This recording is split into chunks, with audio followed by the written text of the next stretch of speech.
Hello, I'm in the middle of writing my fantasy novel, which I call ritualistic romance. That's more of a genre than an actual title. I will make another video about trying to make ideas for a possible title at some point, but that's not this video. This video is about the things that I'm currently learning while editing my first draft. And there's a lot.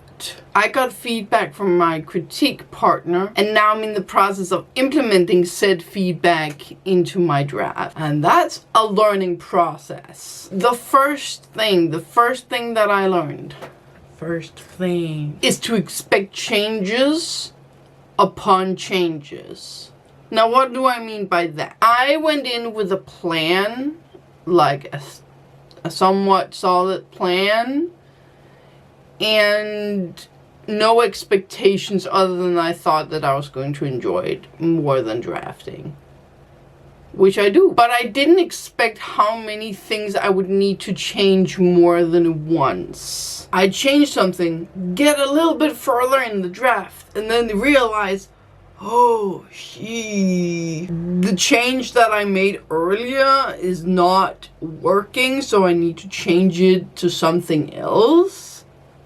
Change it again. And this is with me already having planned ahead about some of the changes that I wanted to make. I had re-outlined the second half of my book, so I thought I had prepared sufficiently. But I don't think I could have prepared my way out of some of the changes that needed to be done. That is my cat. Yeah, that's my cat. That's my cat. Yeah, kiddos. What's that? You're showing your butthole to the world? Yeah, kiddos. So yeah, I don't think I could have prepared my way out of some of these changes that are needed to be made, because I needed to see how it worked on the page in order to see what fit and what wasn't working, so that I could change it accordingly. The second thing that I learned is to be better at spotting filter and crutch words. Most people probably use them sometimes. And sometimes they're okay to use if they're used sparingly, mindfully,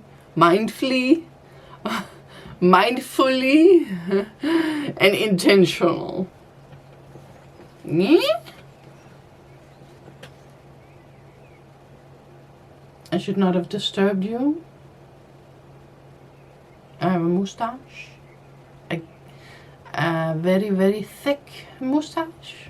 The third thing I learned, or the third thing I am learning, is how to choose what feedback to implement. Because you need to find a balance, or I need to find a balance, because you're not gonna want to implement everything that they suggest, which is fine, but you're gonna want to reflect on some things. You don't?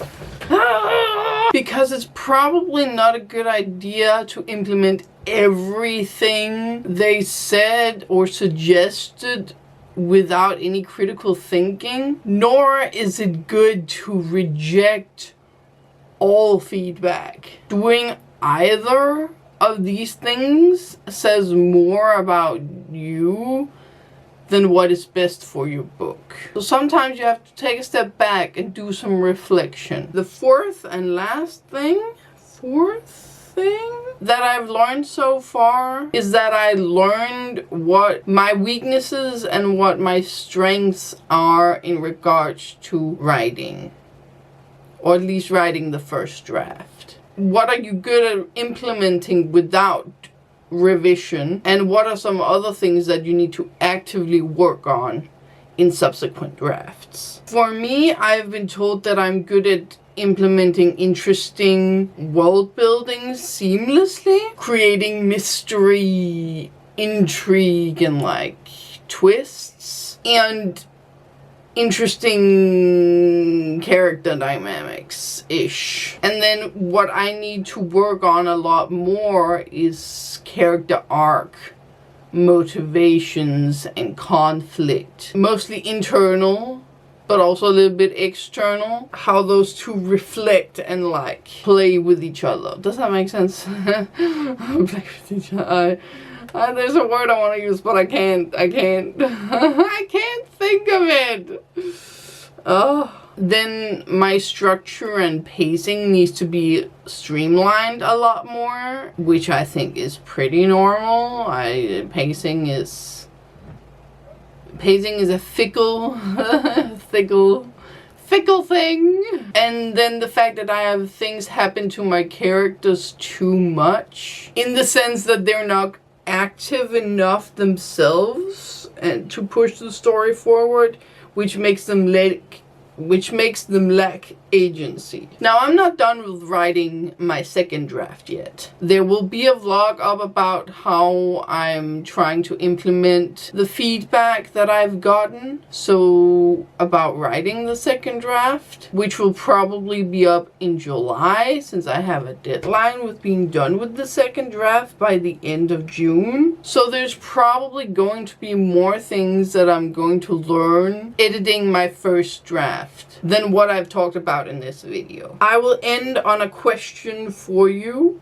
A little question. If you have edited a draft before, what are some of the things that you learned while editing your first draft, or second draft, or third draft, or whatever draft? And if you haven't edited a draft before, what are some of the things that you expect to learn, if that is even a question that you can answer? Maybe you're expecting to learn something, but you're not certain what exactly that is. But that is it from me. Thank you so much for watching, and I will see you in the next one. Bye. Born